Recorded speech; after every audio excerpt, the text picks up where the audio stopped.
Okay, so for putting these things together, again, this stuff is just like vinyl trim. It's like a 1x2. You can get it, I got this at Home Depot, I think. Lowe's also carries some. The Lowe's in my area, though, has like a wood texture, which I didn't want, but if you want it, great.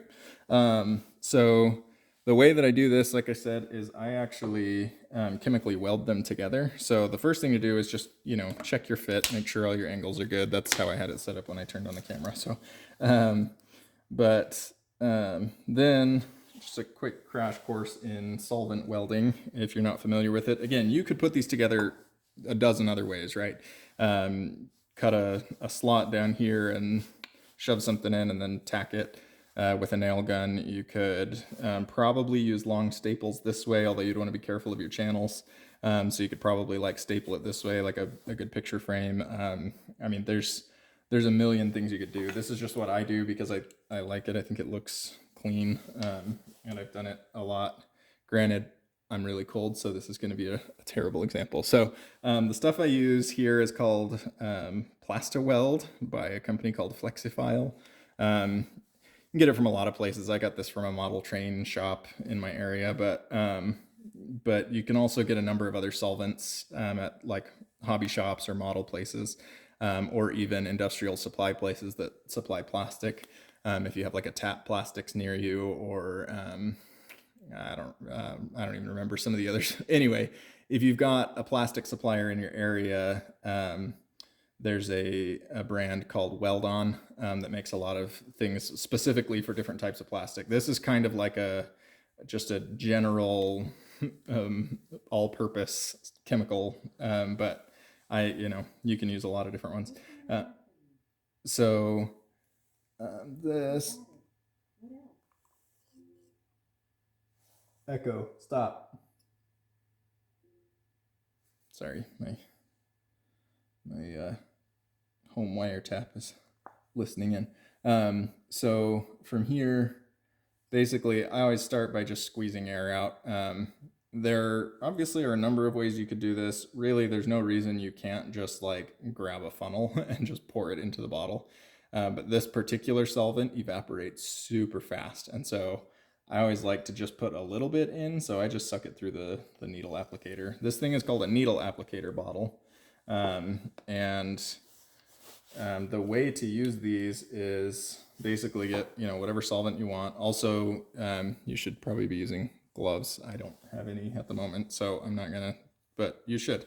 And then also you want to use eye protection, because this stuff's pretty nasty. So start by squeezing all of the air out before you get your joint, like before you go to let some flow on. And basically what that's going to do is when you turn it upside down, you'll start letting off.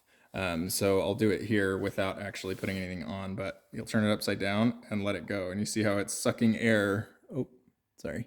See how it's sucking air in through the needle right here. And that means that nothing is actually flowing out of the needle.